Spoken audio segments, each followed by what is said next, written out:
Welcome to Solo, the single person's guide to a remarkable life. Your host, a behavioral scientist and bachelor, talks to leading experts and successful singles about living solo and living well. Travel more, make things, sleep in when you want to. Here's the playbook for the person who is unapologetically unattached. Now, please welcome Dr. Peter McGraw. Welcome back. This episode welcomes Michael Buckley, a remarkable solo, former YouTube star, and now life coach who coaches humanness, not happiness. Michael talks about his process of realizing that being single is an amazing choice, but he had to get past the nagging thought that, quote unquote, it would be nice to have someone. We talk about his breakthrough and how it changed how he subsequently thought and behaved. He dispenses some helpful advice, such as how to go to a movie alone, and how to move on from an unsatisfying relationship. One more thing before we start, Solo has its second sponsor, Wax Crescent, a Boulder-based company that makes small batch candles, hand-poured.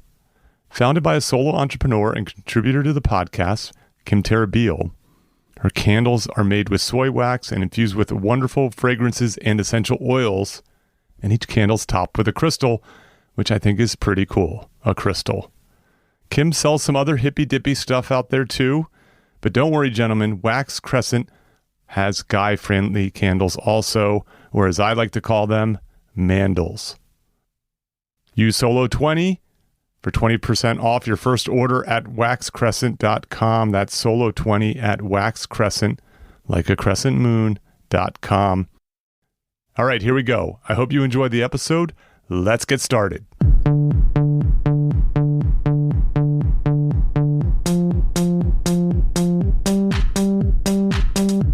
Welcome to Solo, the single person's guide to a remarkable life. I'm Peter McGraw. Today's guest is Michael Buckley. We are overdue to have a remarkable single person as a guest, someone who is unapologetically unattached, and Michael is that person. He was one of the first generation of online stars as the award-winning host of the What the Buck Show, which ran for 10 seasons on YouTube. Buck was hand-selected to be one of the first YouTube partners in 2007. His content garnered over 400 million video views. He's the best-selling author of Help, My Kids Want to Become a YouTuber. He is happily retired from YouTube, happily divorced, and enjoying his career as a life coach. Welcome, Michael.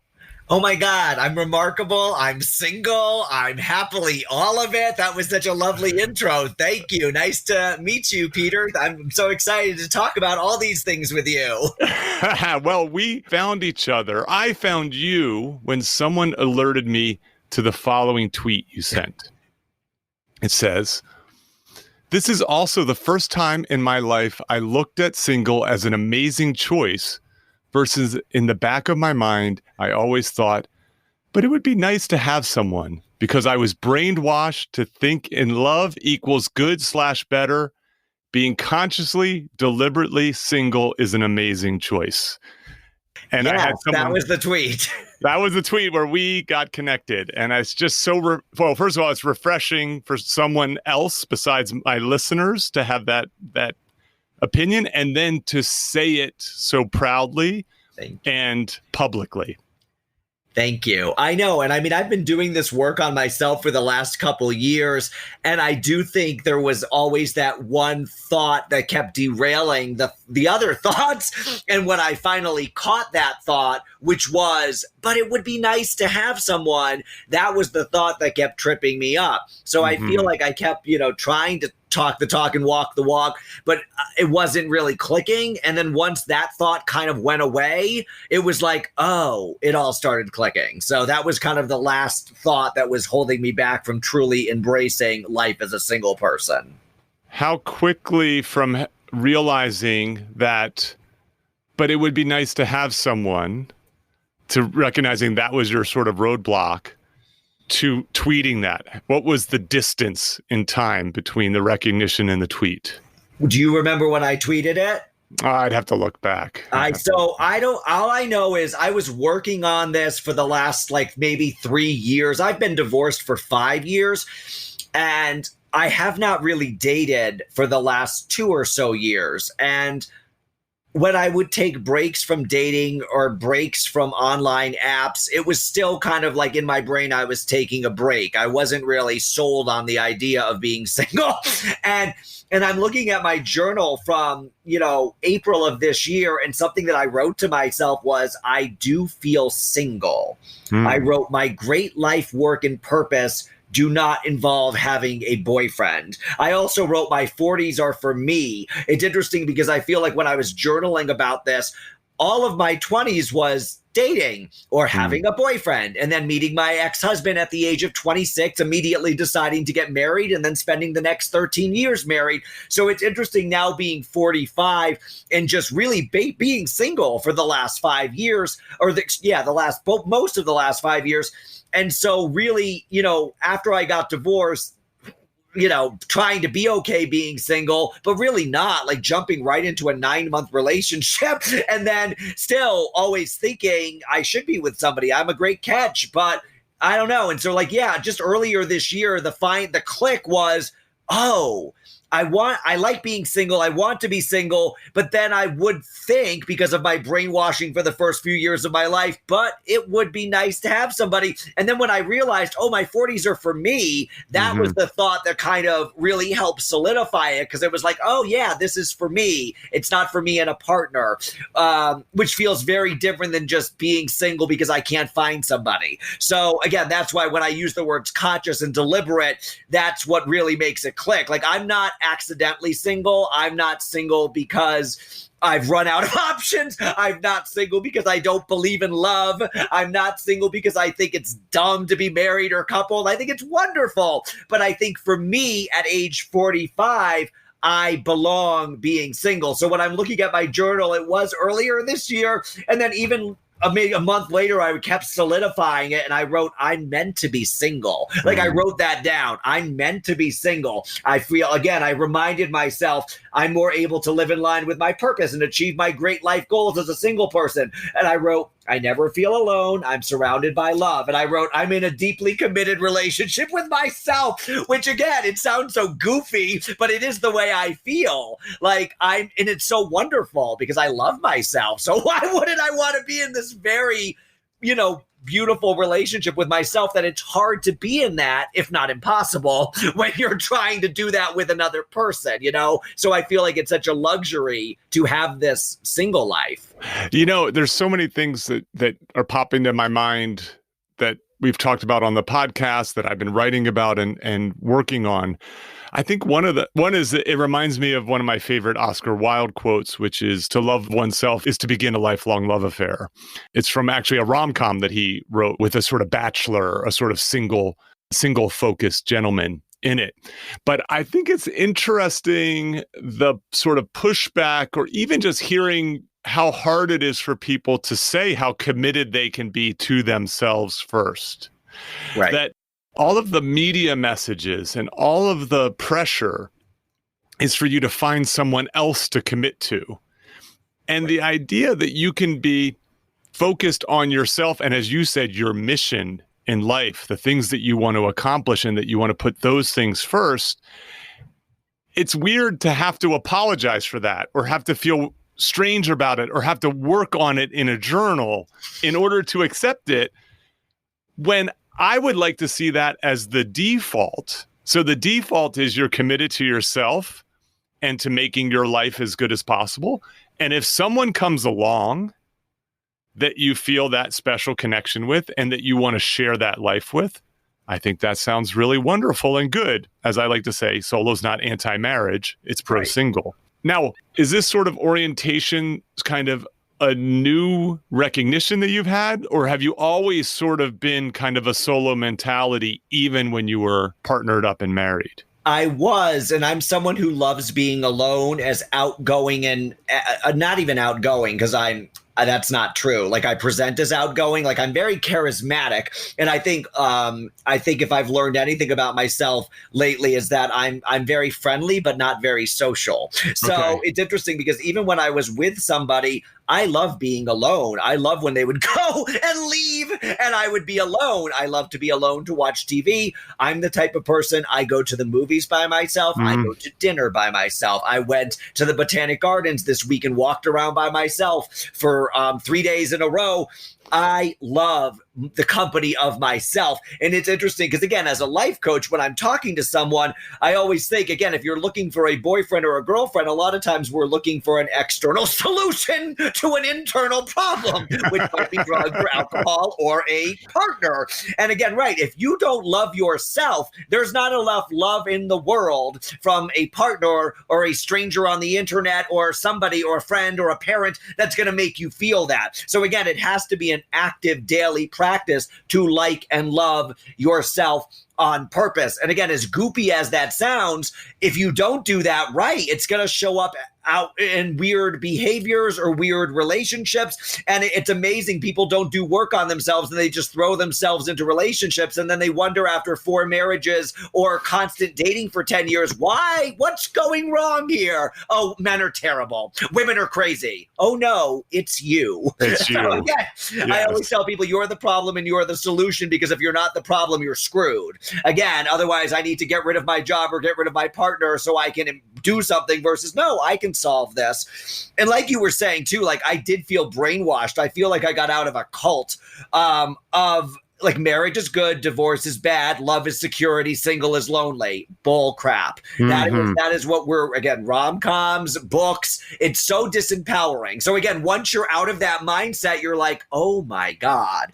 it feels so liberating and it feels so freeing. And like you said, I'm not anti-marriage. I'm a minister. I've married 8 couples. I celebrate marriage, but I also think it's also too celebrated in terms of like when people get divorced, we should celebrate. When people call off an engagement, we should celebrate. Right. Because again, that it's very easy to get engaged. Oh my God, I've known you for 3 months and you gave me a ring. Sure. It's very challenging and uncomfortable to break off a 2-year engagement and be like, yep, you're not the one for me. How beautiful that choice is. So again, I think the more we talk about this stuff and people hear it, it's like, oh, right. Marriage is marriage. Divorce is divorce. Love is what you make it. Single life is what you make it. It doesn't mean lonely. For me, I've never felt so happy. I've never felt so fulfilled. I've never felt so connected to myself and my purpose. And yeah, like, and again, I'm not anti-love. I'm not anti-marriage. I'm not hitching my heart star to the wagon of I will never be with anybody. But for the next couple years, yeah, this is it. You know, and I think like you said too, it's bonus, it's extra. Like my life is so fulfilling. If I happen to spend someone I enjoy time with, that's bonus, that's extra versus, like, can you imagine when they stand up there and when we get married, I was nothing till I met you. I know. My life was so unfulfilling, and then you came along and saved me from the minutia. Again, it's like, what? Yeah. Like, that sounds horrible. You know what it is once you... It's so fascinating as I have these conversations, and it's actually really uplifting to talk to you, Michael, because not only your energy, and I like this term unapologetic, you're not going to apologize for how you are thriving, you know, how you're flourishing in this life. I think it's so first of all, I think we do the world, and especially young people and old people and middle-aged people, actually, a disservice by saying you are incomplete when you're not partnered. And so as a result of that, you have you have huge swaths of life where you are a less than, you know? And so you're right. So I like this term for now or forever. So you're single by choice, yes. And it's for now. It might be forever. You don't have to decide. Some people, it's forever. They just know that they're not the marrying type, the partnering type, you know, whatever, for whatever reason, and that they would be less happy as a result of that. And my last comment listening to you is this: why aren't we having harder conversations about how risky it is to partner up? So the nice thing about myself is I'm a sure thing. You know what I mean? Like, I always say yes. I always want to do what I want to do. I'm not worried about someone ruining my life, so to speak. You know what I mean? And You say the idea is that, yes, there's a big upside potentially of partnering up, but there's also a big downside. And so the idea that someone would go through an engagement, which is meant to be an assessment of how good a partner this person is going to be, and ends up going through with the marriage and the wedding because they're afraid of disappointing friends, family, and that partner, is, I feel bad for these people. And so if we could change the conversation and have people comfortable with their singleness, I like this term single by choice. Yeah. When you're single by choice, it's very easy to be happy. Yes. And that's where it sounds like a switch flipped for you. Yeah. And I also think it's so silly when we say, I love you till death do us part, and then we keep getting married. It's like, I love you until I change my mind. Like, it's not that people think love is, flowers and sex and it's all these amazing things, but it's really just, I thought something about you. And then 2 years later, I thought something different about you. Mm-hmm. That's all it is. Relationships are thoughts. Why were you so delightful for 2 years? 2 years later, I just thought, no, not the one for me. So again, we act like it's so, again, in every romantic song is so disempowering, and it's so again, we are brainwashed. And again, even getting married, obligation is the lowest form of motivation. So when you see people who've been married for 20 years and they have this look on their face, they barely talk to each other, they sleep in separate beds, we stay together for the kids, they're not the great love of each other's lives. And I remember in 1998, I was living on Cape Cod and I was doing theater, and this man who was like doing theater with me, it was in a very unhappy marriage, but he had a million friends and he literally lived like an independent whatever person. And he looked at me, and I was 23 years old, and he said, Michael, how many married people do you know? Think of all of our friends in our peer group. How many married couples can you think of that seem happy together? Mm-hmm. None of us could come up with one. This lovely man who was a dentist, and Peter Blank, and yes, them. But everybody else, of the gazillions of couples we were social with, how many of them really seem to be enjoying life together? I love when I'm at the airport and I see people, and you can just tell, it's like, oh, they just met. Oh, that's the third wife. It's like they can't keep their hands off of each other. But it's interesting. And I think if you are going to be married for 60 years, that's lovely. And if you are going to be married for 20 years, that's lovely.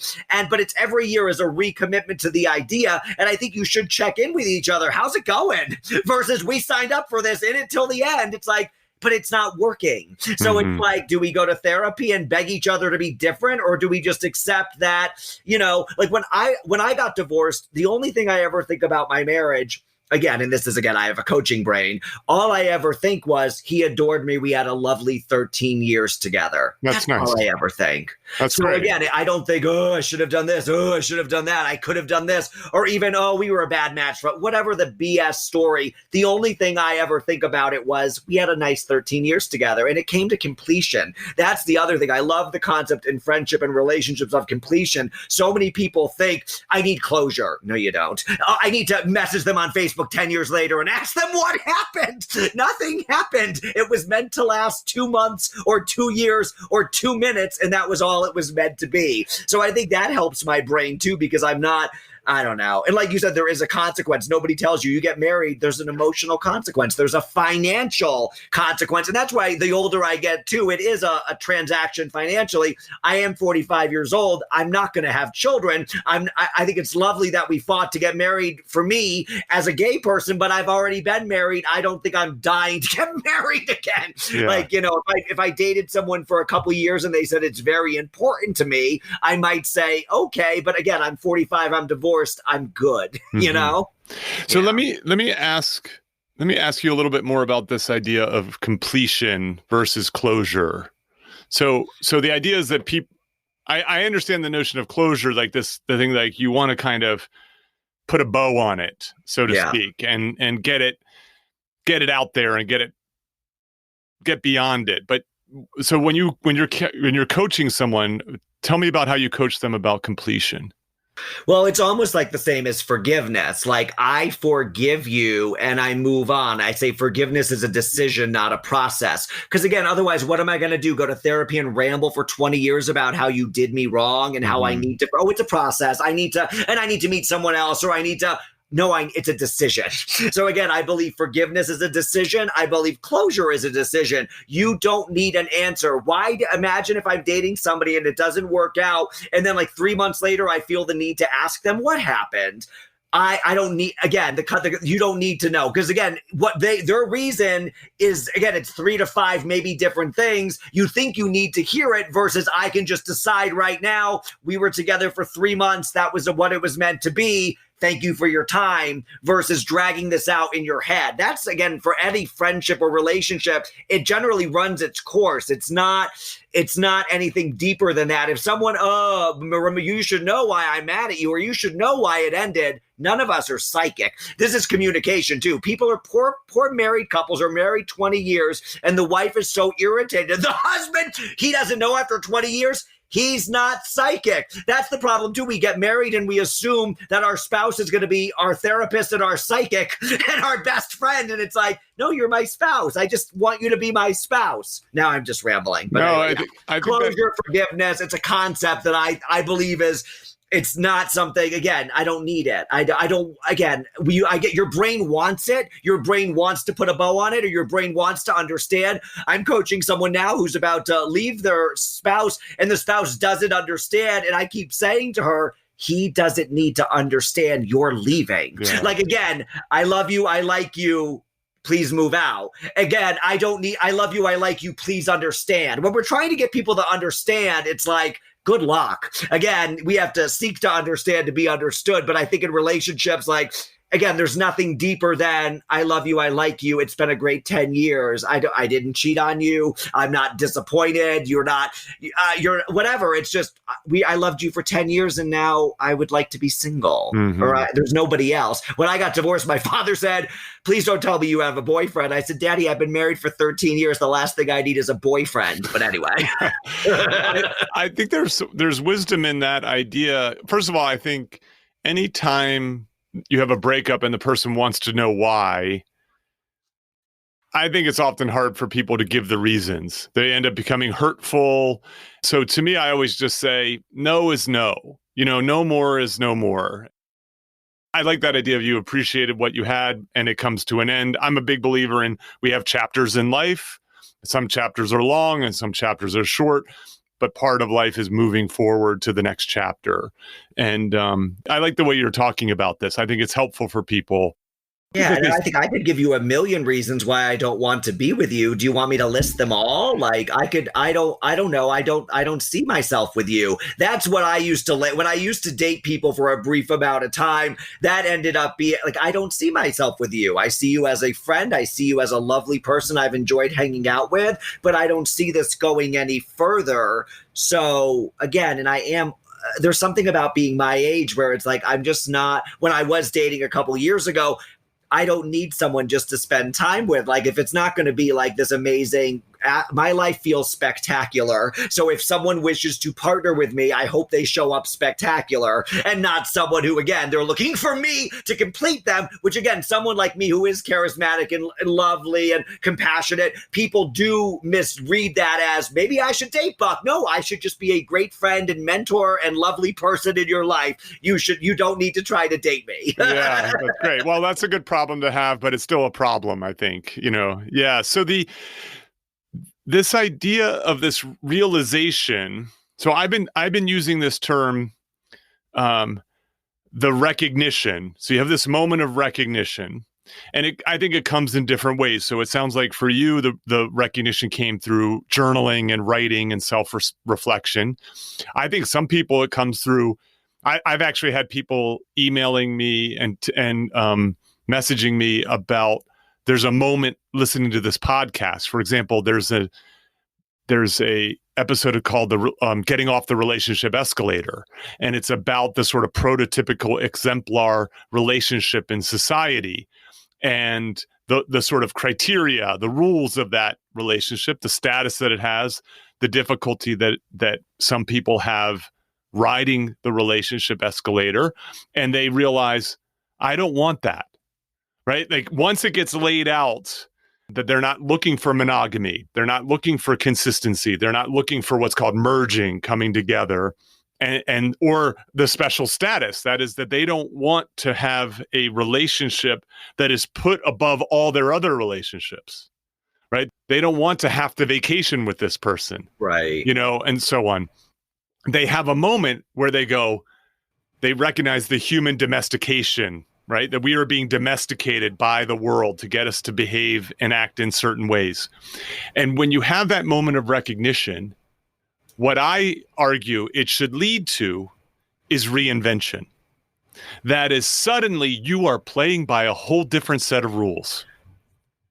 And I'm curious for you, does this feel like a reinvention? Have you reinvented yourself, your attitude, your behavior, the way you live in any way as a result of this recognition?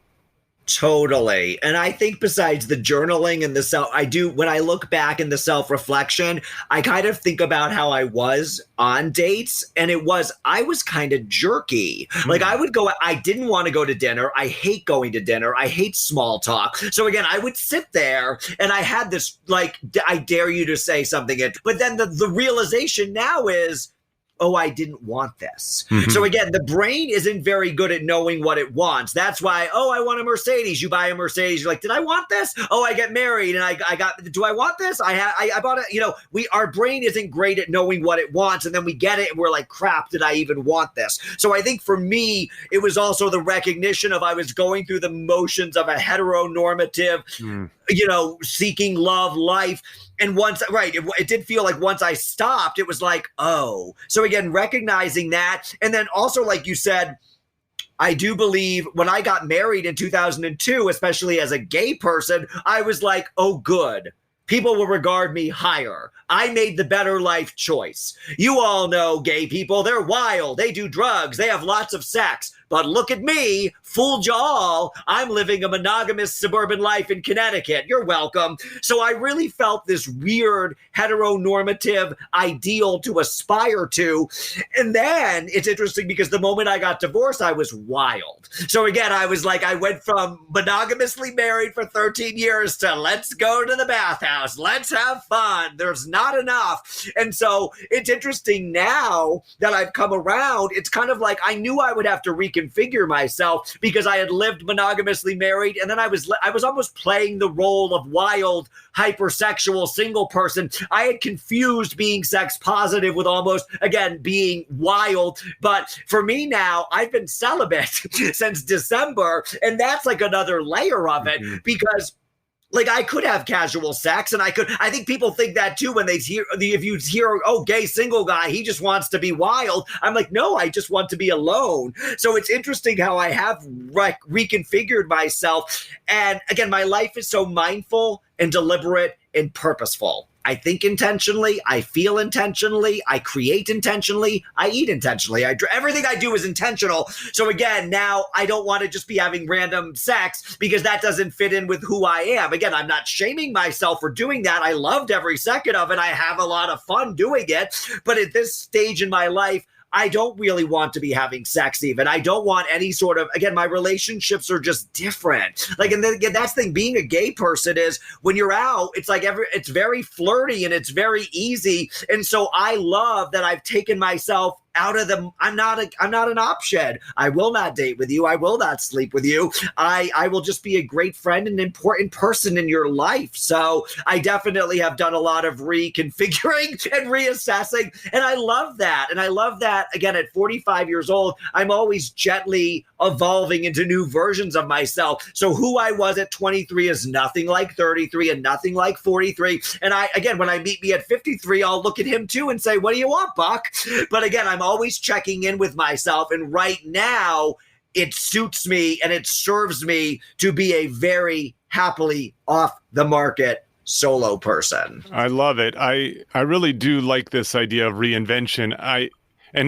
Why not? What better time than the middle of your life, knowing what you know and being comfortable with who you are.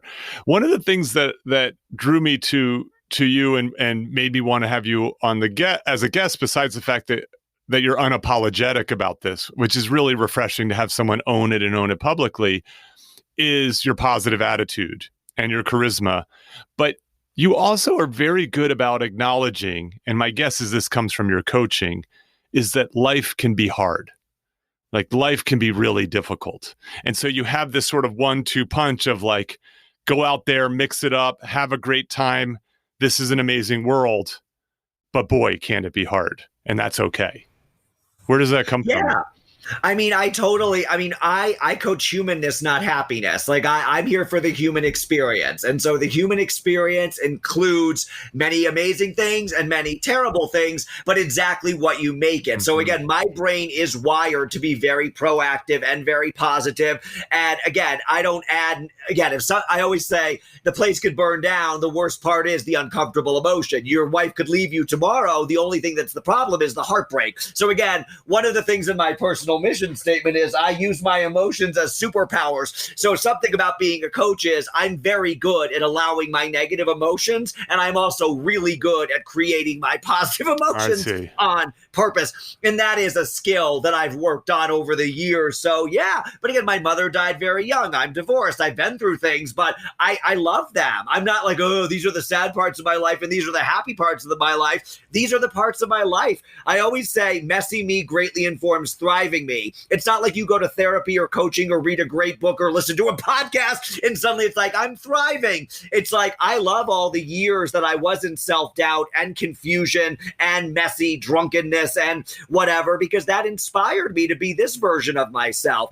But I do think the suffering is always optional. I think the thing is the suffering is always optional. And, that's why, like, I don't really, when I work with people, I can tell it's like, do you want to work on this or do you just want like to complain? And so again, when you said life is hard, like, I don't think that. I think life is what you decide to make it. I think life is hard is like when I talk to people and they say that, I always think, well, there's no upside to that. I know you think your brain is protecting you from disappointment later, but I don't think life is hard. I think life is exactly what you decide to make it, which again, that thought feels way more empowering than life is hard. Life is what you just, for some people, life is easy. For some people, life is hard. For some people, they have no self-awareness. So life is, I don't even know. I'm just going through the motions.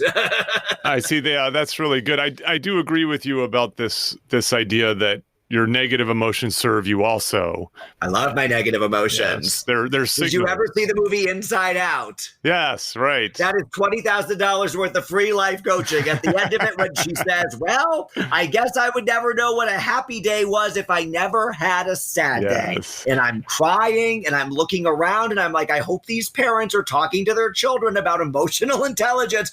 If we were only ever having positive emotions, we would not know we were having positive emotions. We need the contrast. So again, what makes abundance feel so amazing is because we know what scarcity feels like. If we didn't know what, hate felt like, we wouldn't know what love felt like. So again, people who just want happiness, you're missing out, man.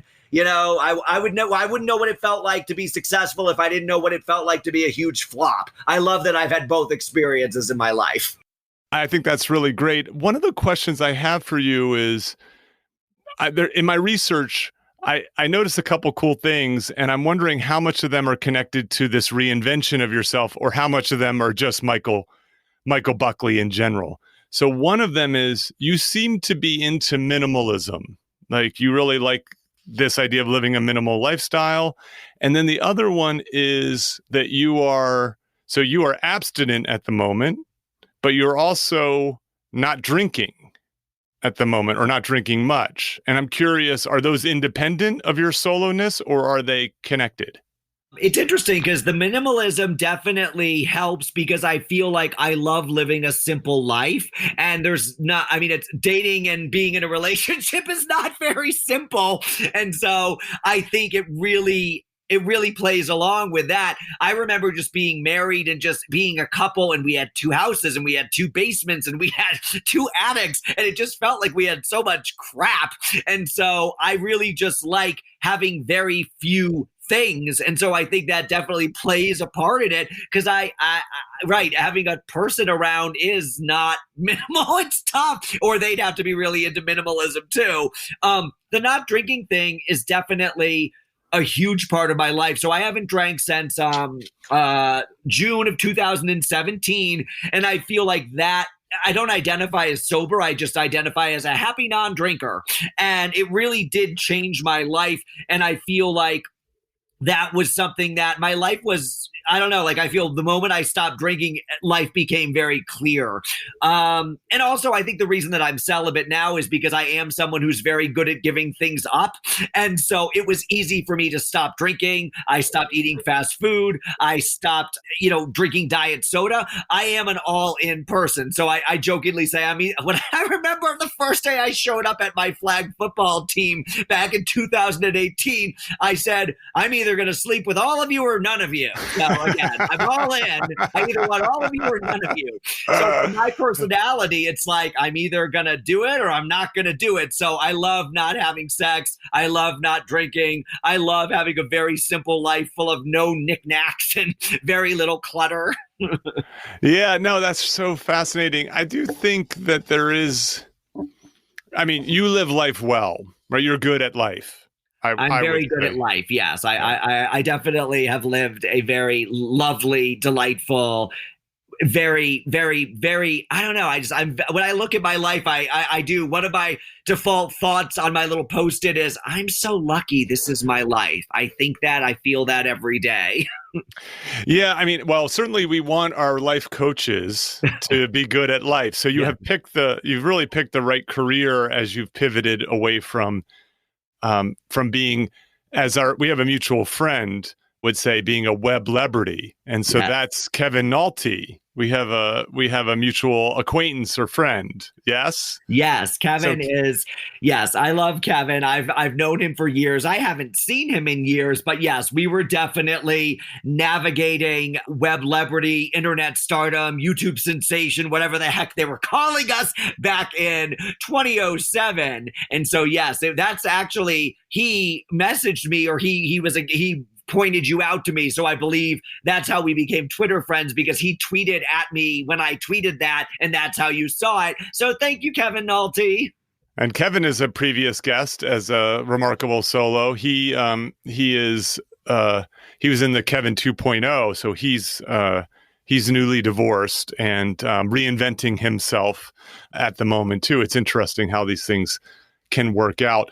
So I want to go through and, well, I have a question for you, Michael, and that is, do you ever light a candle to relax or energize yourself? I light candles all day, every day. I have a candle behind me that I light first thing in the morning, and then I'm looking over at my coffee table, and I have a candle lit right now. Wow. So this is warm weather candles for you. This is warm days right now. So I do that too. And I have good news for our Solo listeners, and that is Solo has a new sponsor, Wax Crescent. Wax Crescent makes small batch candles, hand poured, just north of you, Michael, in Boulder, Colorado. The company is founded by a solo entrepreneur and contributor to the podcast, Kim Terabeel. If anybody's listened to episode 1, you'll know Kim's voice. Her candles are made with soy wax and infused with wonderful fragrances and essential oils. Each candle is topped with a crystal, which I think is pretty cool. And I'm not into the hippy dippy stuff. Speaking of which, Wax Crescent also offers other hippy dippy stuff like ritual boxes for your sacred space. And don't worry, gentlemen, Wax Crescent has guy-friendly candles too, or as I call them, mandals. My favorite mandals are Wild Wonder and Imagine. So use SOLO20. That's the discount code SOLO20 for 20% off your first order at waxcrescent.com. That's SOLO20 at waxcrescent, like a crescent moon.com. So can I make a suggestion? Of course. Can you please update your Twitter bio, and can it just say, not into that hippy dippy stuff? That's all I wish to know about you. I'm into like meditation and of those things, but not the full on hippy dippy treatment. I am not as well. So I was chuckling when you were saying that. I'm not into that hippy dippy stuff. No one's rubbing a crystal on my body. But but I do want some advice from you for the listeners who want to lean on your soloness and on your life coachingness, if you don't mind. So the first one is, do you have advice for people who aren't comfortable dining alone or aren't comfortable going to the movies alone? How do you dine alone well? How do you go to the movies alone well? I think the best thing to do is, again, this is a great opportunity to work on your self-confidence, because there's something about putting yourself in emotional harm's way on purpose. So know that you might or definitely will have some anxiety, but that doesn't mean don't do it. So it's a great opportunity for yourself to go allow an uncomfortable emotion on purpose and eat and have a wonderful time. And then as you do it, you are creating evidence as you go. Oh, look, I am the type of person who can go out to eat alone. I am the type of person who can go to the movies alone. And again, all your brain is doing before you go is, what will people think of me? Mm-hmm. Will someone think that I was stood up? And again, no one's thinking that. There's a great quote: when you're 20, you care about what people think of you. When you're 40, you don't care what people think of you. And when you're 60, you realize no one's been thinking of you. And so it's so funny when you're young, you're like, everyone's looking at me. No one's looking at you. So again, allow the uncomfortable emotion on purpose and imagine who you will be on the other side of this. Keep creating evidence. I am the type of person who easily and happily goes out by myself. That's your new best friend for a thought. I think that's great. I also like to dine alone and do it often. I go to coffee shops alone. I like going to the movies alone, and it's great. And I think that you're right. There's actually a study that looks at what's called the spotlight effect. Essentially, it's the idea that we believe that the world is looking at us, judging us, like there's a big spotlight on us, and that's far from the truth. And they do this experiment. There's a really great experiment where they have like 6 undergraduates engaged in a conversation. They randomly assign one of them to wear a Barry Manilow t-shirt. So you have to imagine you're 20 years old, you're wearing a Barry Manilow t-shirt and having this conversation. And then what they do is they ask everybody, all the other 5 people, was someone wearing a Barry Manilow t-shirt? Yes or no? If so, who? And they ask the person wearing the Barry Manilow t-shirt, how many people notice that you're wearing a Barry Manilow t-shirt? The person wearing the t-shirt, who has the spotlight on them in their opinion, says like 4 or 5 people have to notice it. Everyone sees this shirt. And then what usually ends up happening is like there's like 1, maybe 2 people. And they don't even get it right who the person was wearing it, right? So we are way too focused on what other people think about us. Nobody is noticing your pimple. Nobody is noticing you wore the same dress last week. Go onward in the world. Everybody is staring at themselves and in their own. No. Yeah. I love Barry Manilow. Hope he's listening. And so the next thing I wanted to ask you is, suppose you're a listener and you've come to this recognition about the relationship escalator, and there's some element around the escalator that you don't want. Maybe you don't want the merging, right? So you want to be in the relationship, but you don't want to merge your finances or live together. Or maybe you don't want to give that relationship the special status that the world wants to bestow it. And so, for example, you get invited to a wedding and you want to invite a friend who would be better for that wedding than your partner, and so on. How do you suggest people have those conversations with their partners, or even set up those expectations as they start dating or getting to know someone?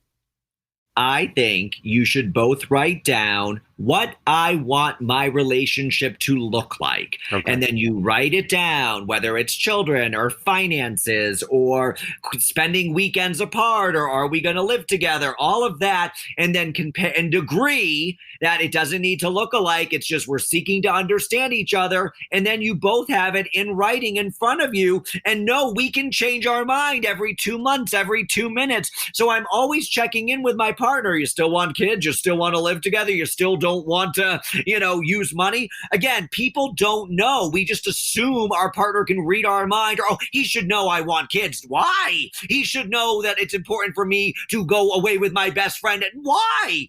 The other thing is, I love the concept of a want match. You can have a partner who is not the be all end all. So imagine there's a pie. my husband is my person to spend my nights with, to have sex with, and to go to blah, blah, blah, blah. But I've got this friend, and they're the one I talk to about politics. And I've got this friend, and we go to the theater together. And I've got so again, why do we put this pressure on our partner to be the absolute one? And then, I have to cheat because I have to find someone who meets all my needs. And again, as a life coach, I tell you, all my needs are met by me. I make me happy. I make me secure. And then you just get to enjoy me. And I just get to enjoy you. So again, that's true emotional adulthood, because otherwise we're just dragging each other into therapy and trying to get each other to be different so we can love each other more, versus you don't have to compliment me. You don't have to take the garbage out. You don't need, again, I can set some expectations, but then I'm responsible for managing my emotions when they're not met. So again, I think being very clear, be very specific, and constantly checking in with each other, because the rules might change. Suddenly, maybe I want polyamory. Maybe I want to go away 1 weekend a year without you. Does it mean I don't want to be with you? Nope. It just means I want to go away for the weekend. Yay! Yeah, I think that's really good. It's such an evolved thing to get to that point, because these kind of relationships are given such special status, and there's so much pressure for you to stay together, right? It's a failure if you have a breakup, right? I'm with you. When someone says they got divorced, I say congratulations. Same. Yeah.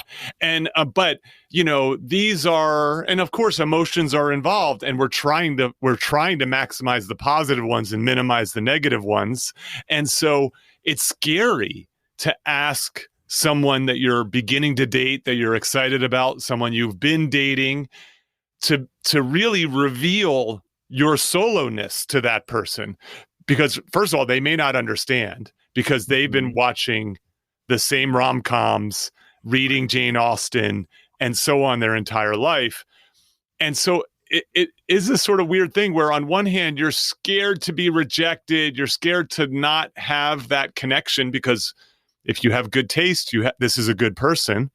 On the other hand, you're scared that fear is keeping you from being the person that you authentically are, and to have the wants that you want to have. Right. And so it's almost like going out to dinner by yourself. You have to allow the fear on purpose. Fear means go. Fear means don't shut down. Again, your brain naturally produces self-doubt and worry and fear. So if you're going to work on this, you have to account for that and know, but I am going to put myself in harm's way emotionally by bringing this up. Otherwise, you're just tricking people. I tricked him into marrying me. And then what? Maybe 5 years later, I'll be honest about, I want to have a threesome with a girl, or, I like recreational drugs, or, I have this terrible story from my past I was too embarrassed to tell you. So again, the more you show up your authentic self in the world, the more you're going to attract an ideal partner, or an ideal friend group, an ideal career, because otherwise you're just people pleasing and trying to get people to like you, and they don't even know you. So again, I want to be honest with myself. I want to be honest with the person I'm dating. And I also want to create that space with asking my partner, checking in. How are you? What can I be doing different? Is this what you want? And again, risking that uncomfortable, cringy moment of, no, I want something different now. It doesn't mean I don't love you. It doesn't mean I reject you. It just means I'm 50 now and I see the world differently. So again, God forbid, that's the problem too, is people grow and evolve and their partner doesn't. I was coaching someone the other day, and the husband said to her something along the lines of, I like the girl I married. And I'm like, oof, you're screwed. Because again, so you got married at 22 and now you're 40 and he doesn't like you anymore. Oh, well, it's like you've evolved and changed into this amazing woman, and he doesn't like that. He liked you not working. He liked you not having opinions. He liked you. So again, if I'm going to marry someone, that really, I love you regardless of you. I love you regardless of you. That's it. I get to love you every day. If you have a new hobby, if you have a new friend, I'm not threatened by it. I'm inspired by it. Yeah. Imagine if more people could be that. I'm not threatened by my partner's success. I'm inspired by it. Oh, she has needs outside of our marriage. Good for her for communicating them and going after her dreams. God forbid she's sitting home at night because she made me vows 20 years ago that neither of us really care about anymore. I want to reiterate a piece of wisdom that you started off with by saying is going to the movies alone and facing that fear and that discomfort is a lot like asking for what you want as a solo in a relationship. I like that those are parallel acts where you're going to put yourself in an uncomfortable situation in order to do the thing that you want, and that in the long run, you're going to be better off for doing it. That's a big idea, Michael. Yeah, and you don't need to get the outcome you want to have the emotion you want. Again, happiness leads to success, not the other way around. So if you ask for something or you chase a dream and you don't get the outcome, you still get to be proud of yourself.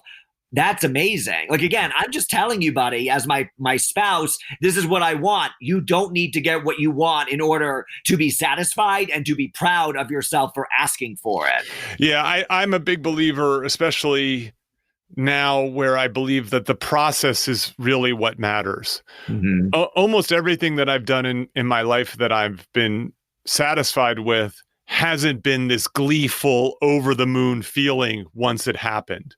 Like when the book comes out, it feels nice, but it's not like, oh, it's now all my problems are solved. This is amazing. I'm not running around the house doing cartwheels.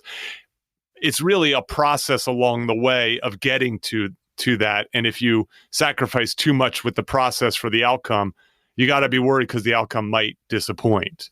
You got to live. Probably always will. Because again, if I'm just, I need to get married, again, that's why people break up so easily, because they have 3 dates and then they look at the poor idiot and like, where's this going? Yeah. What? So again, if you are out there and you are still dating, your default thought needs to be, I'm enjoying getting to know this person. That's it. If you're like, well, this isn't going to work, I need to break, you're going to break up, or you're going to, if it's not going anywhere, it's like, what? You just, again, it takes time to get to know somebody. So you might as well be patient and present and enjoy the journey. Because, right, if your outcome is hitched on, got to get married, got to get a boyfriend, it's like you're missing all of these amazing, awkward dates and opportunities to grow as a human being. Yay! So next piece of advice, let's set aside dating and relationships and stuff. Let's talk about just being comfortable being alone. So that seems to be something that you're quite good at. I think I'm good at it too. I am a social person. I can be really quite extroverted, but I do like my alone time. I think it's important for me. It seems to be really important for you. How do you do being alone well? I focus on being great company for myself. And I always think, if I'm not great company for myself, how the heck is anybody else going to want to be around me? And so I am constantly just enjoying myself. I'm delighted by myself. I am in constant self-talk mode. Again, it sounds very coachy, but I get out of bed and I'm in constant self-talk and prayer. So I am literally praying and I'm literally saying nice things about myself all day, every day. As we talk right now, I'm just so grateful for this opportunity. I'm so present and delighted. So I'm in constant self-talk. And then again, I celebrate every little moment. So again, when this is over, I will celebrate how lovely it was to spend time with you. I will think about how lovely it is that it's almost the weekend and I'm going to enjoy that. I will, I'm constantly grateful. And that's the other thing too. When people talk about gratitude, it takes practice to be grateful. Gratitude isn't just writing 3, I love my family, I love my job, I love my car. That's not it. It's really connecting with gratitude and savoring it. And, what does my body feel like when I'm grateful? It feels amazing. So I'm in constant self-talk. I'm in constant gratitude. And it's funny because on my personal mission statement, it says, I create time for everything I want to do. My life is full of meaningful work and ridiculously fun play. I think about that all the time. So I never ask people, how are you? Because it's such like a low-level question. If you ask someone how they are, they're going to say busy or tired. And that's so boring. And so I never say I'm busy. I always tell people when they say, how was your week? I always say productive, successful, because that just makes me feel better than I was busy. Busy is vague. Busy is you at the expense of the day versus what I'm doing, which is creating my day on purpose. So, yeah. So speaking of gratitude, I have to tell you how grateful I am that you are on this podcast, because I'm like super energized right now. I am furiously writing ideas down, and I'm calling this a movement. for this movement to work, it needs exemplars. Like, it needs people that you can point to and say, look at that person living a great life, and look at them doing it in a way that they're thriving and that they're being their best selves, and they're being authentic to who they are and what their needs are. And so I want to, for a moment, just acknowledge that and thank you for doing this. I also know it's at the end of a very long day for you. Michael, you have a sign off, I think it's on your emails, where you say, how can I like and love myself a little more today? A little bit more today. And I really like that. I want to say, I appreciate you. Thank you for participating. And I hope you have a really wonderful weekend. It was lovely. Thank you for having me. Cheers. Thank you for listening to Solo, the single person's guide to a remarkable life. For more about our guests and show notes, go to petermcgraw.org. Please subscribe and share with your single friends.